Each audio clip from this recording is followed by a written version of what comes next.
Welcome. Thanks for tuning in today. This is Yaz.life and my name is Yaz. This is the third part of the Voices in Your Head series. There is a link to part 1 and 2 in the description below. I really do strongly recommend that you watch them, as I think you're going to find this video difficult to keep up with if you haven't. This video, as I said, is part of the Voices in Your Head series, and it's got its own dedicated playlist on the channel where you can find all other related videos, if you find that an easier route to follow. Now, a summary of what we've covered in the last 2 videos. We've covered which situations the knowledge of ego states can support you in. We've covered what ego states look like and how they work. We've related this knowledge then to your upbringing, so you would have already started to think about those things. And then observing yourself and others, relating to your thoughts, your feelings and behaviors, specifically in relation to triggers and responses. And then we've broken down the critical parent ego state in the last video. That's where we're up to so far. 2 points just to remind you, as I did in the last video, and they are: no state of mind is good or bad. You must not be looking at any of them going, oh no, this one's a good one to move into. Oh dear me, this is a bad one to move into. Not at all. They're either going to be helpful or unhelpful. And from my experience over 8 years, all of them can be pretty helpful in certain situations. Okay, and all of them can be very unhelpful in certain situations. And that can include adult. People tend to look at adult and go, oh, that's the one I must be in all of the time. Heaven forbid. If you was in adult all of the time and you was a nursery school teacher, I think you would bore the children to death. And not only that, I don't think they'd learn much, because they'd just be looking at you, hearing blah, blah, blah, blah, blah. So see, not even adult is going to be fantastic in all situations. And point 2, this knowledge is not designed or delivered to you in order for you to bring about any judgment on others or yourself. If I find out that you are using these videos to start blaming and having a go at other people, I will come and find you. And in my critical parent ego state, I'll tell you off. Yeah, so watch out. The examples that I am going to use in this video today are of what the extremes would look and sound like. Yeah, they're not your typical ego state every moment of every day, but boy, these ego states can move into these particular behaviors, and sometimes, depending on who it is, it can be quite often. So basically, this video is covering the polarities in behaviors of these states of mind, and you must bear that in mind when you're looking at this video. So let's start putting a face to the name. The name is nurturing parent. Nurturing parent, as by its second word, is part of the parent state of mind, meaning an adult figure in a position of responsibility, obviously apart from parents or guardians that you've grown up with, and they can be like a teacher, an uncle and aunt, grandparents, or older siblings. Now, when I say adult, I am referring to an individual classed as an adult in society. Okay, this is not to be confused with adult in ego states, as that adult is respective to the psychological definition of adult, which I haven't covered yet. I will be covering in later videos, but we haven't covered it yet. So be wary. An adult is not an ego state adult. An adult is actually just society's definition of an adult. Now, in order to recognize which state of mind you are working with, you need to take into account body language, tone of voice, and message. So a nurturing parent's body language tends to be arms open, inviting, ready to give you a big, warm, fluffy hug. They tend to be tactile and soft. They are gentle, and they tend to be warm and extremely inviting. A nurturing parent tone of voice is soft and warm, slow-paced, melodic even, like a little melody when they talk. It's like they're singing you a lullaby sometimes. That's how a nurturing parent can come across. Now, the messages of a nurturing parent. Nurturing parents will use words and statements that are usually non-judgmental. They tend to be accepting, and they will never be confrontational. So statements like, "Oh my darling, I'm so sorry you didn't get that job. But you know what? It's because something better's gonna come along. Don't you worry. Oh wow, you passed your exam with a grade B. That's amazing, sweetheart, because last year you got a grade C. I'm so proud of you, my darling. You have done so well. You don't need to lose weight, honey. You look beautiful just the way you are. Now come here and let me give you a big squeezy hug. Oh my darling, you really don't look very well today. I think it's best you don't go into work. Stay in bed and I'll bring you some hot chicken soup." Yes, my nurturing parent does need a little bit of brushing up. I know. Okay, well, nurturing parent in villain mode. Yes, nurturing parent, unlike the first word used, nurturing, they can be sneaky little villains, just like every other state of mind. So they have their own darkness, just like we all do. We all have our light and our dark, and so does nurturing parent. And so they have their darkness to contend with. And at their worst, they can be rather passive or passive aggressive. Yeah, and passive aggressive is relating to behavior types, which I will cover in later videos. This includes guilt-inducing behavior. Okay, an example of this would be, "I spent the whole day cooking this for you. It's your favorite. But it's okay if you're not hungry. It's fine, don't worry about it." You see, it's this kind of really guilt-inducing place that they can put you in, where you then think, "Oh my God, I've eaten so much at this party that I've just come from, and I'm so full up, and all I want to do is go to sleep. But heaven forbid, it's just not, well, let me just eat some of this food." Yeah, and it's not food that you've asked for. They've just made it out of the love of their heart for you. And now you feel really bad, so you're going to eat some. It's that kind of guilt-inducing behavior. They can be passively sarcastic as opposed to aggressively. And sometimes this behavior is unconscious to them.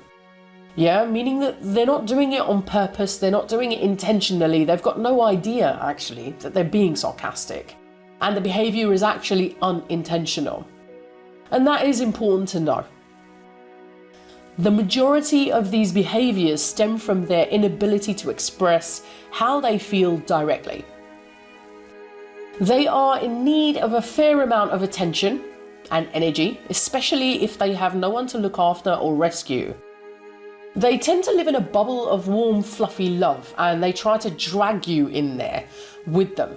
Now, this is great in certain situations, but especially in this day and age, not great if you have timely things that you need to do. So, for example, go into work. They would be more than happy that you didn't and sit in a little fluffy bubble with them. If you've got appointments, if you've got a study, etc., just things you need to get done. Very difficult when they are around. Finally, when they are not distracted from rescuing, and when faced with emotionally challenging situations, they can move into a victim position, which is passive from behavior types. And a victim position is according to the drama triangle, which there are links to those videos that I've covered in the description below. Now, when they move into this position, it can be quite difficult and emotionally draining for those that are around them. And again, something to be mindful of. Nurturing parent in superhero mode. At their best, they are amazing carers. They would make superb nurses, teachers, counsellors, etc. Jobs where they look after, nurture, maybe even guide people. They have the ability to give the best hugs in the world. They are great at recognising and praising you for your achievements. They can be very good listeners. They have a lot of patience, and they can be very loving and warm characters to have around. So, questions you now need to ask yourself. So you're looking at using this information to figure out who you grew up with, because then you'll understand, do you have these states of mind with you? Do you move into these? And if you do, are they useful for you or are they not? Are there more appropriate times that you could move into them and that you're not utilizing, or actually you're doing a great job and you didn't even realize? These things are really important to understand. So do these characteristics remind you of anybody that you know?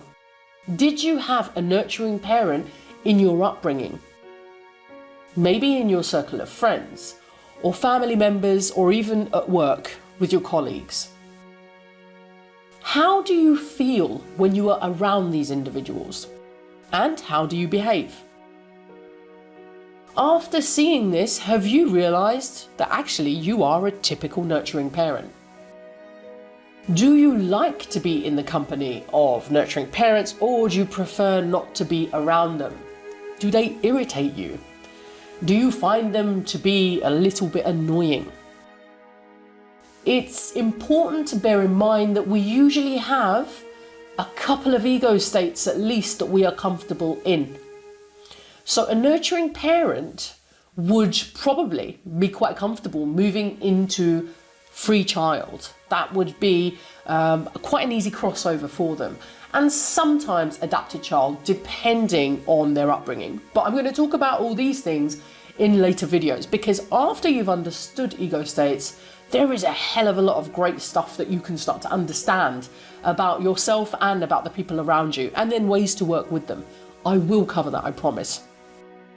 The nurturing parent state of mind works well with some, but can clash or just not feel very comfortable around others. Nurturing parents are best buddies with free child. They get on like two peas in a pod.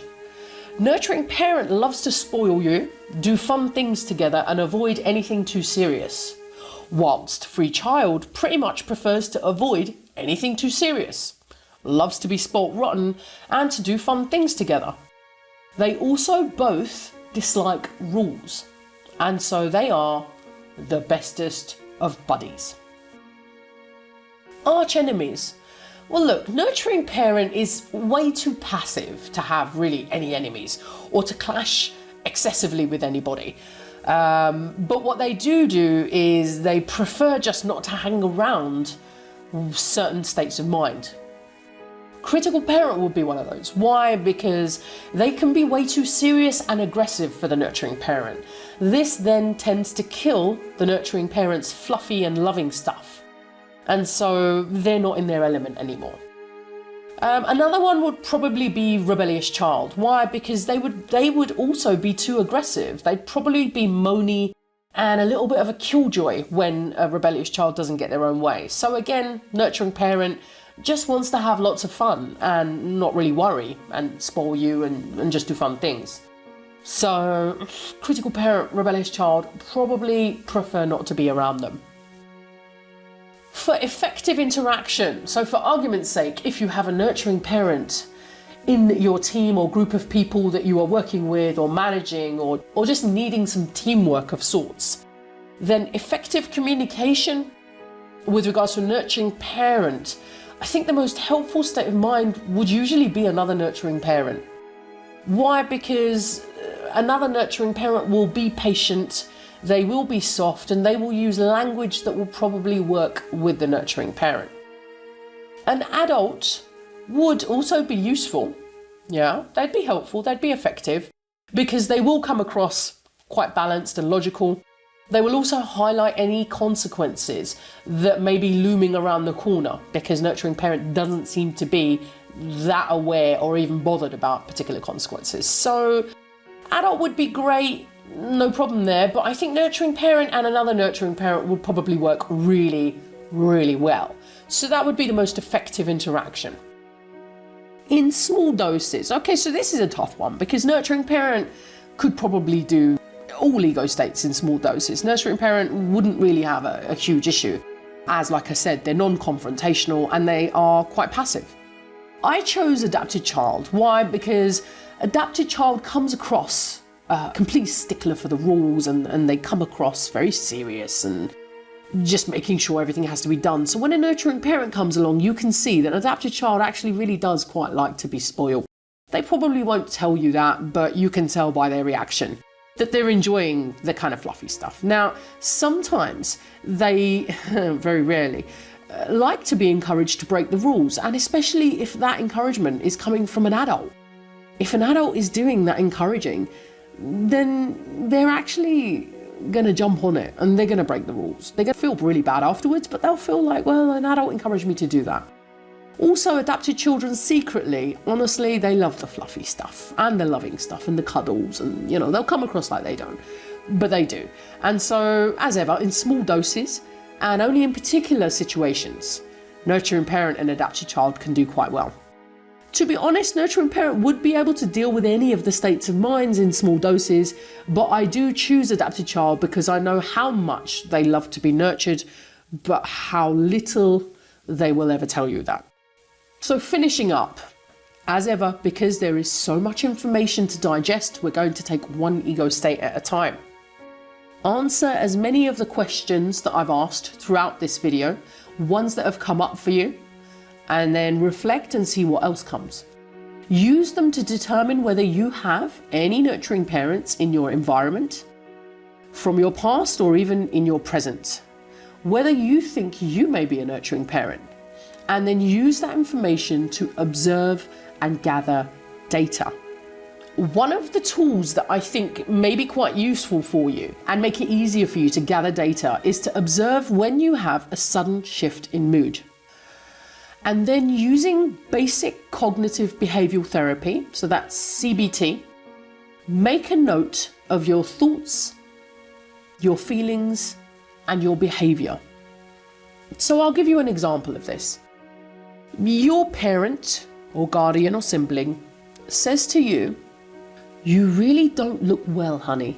Maybe you're better off not going to work, getting some rest, and then at least you won't feel any worse." What thoughts do you have as you're about to walk out the door, or you're just getting kind of ready to put your shoes on, you're feeling really quite crap actually, and they say that to you? Write down your thoughts. An example could be, you are thinking, "Oh yeah, I'm sure that's what you would do, but you know what? You haven't got my boss and you haven't got my bills to worry about. So of course you would be in bed, bloody resting it off." How do you feel? "I feel really annoyed and I feel really agitated because that's not what I need to hear right now." What's my behavior? I give them a dirty look. I take a deep breath. I sigh. And I walk out of the door. Additional data that would be valuable to also gather would be, what ego state were they in and which ego state did I move into? So in this example that I've just given you, they were in nurturing parent, and which one did you get triggered to move into? From the little bit of information that I've given you, that was pretty much rebellious child. Possibly even critical parent, depending on any additional thoughts and feelings you may have had. If you have any questions or any opinions or experiences you would like to share, please pop them in the comment section below, as I love to hear from you, and also the feedback makes me a better human being and provide you with better videos. If you have any topics that you would like me to cover, again, drop them in the comments and I'll do my best to get onto those as soon as possible. Part 4 of the Voices in Your Head series will be coming soon, so make sure you subscribe to the channel to ensure that you don't miss it. Thank you as ever for watching, and please do like and share this video so that we can pass this invaluable knowledge on to others, especially to those we love. And remember, be a superhero, not a villain.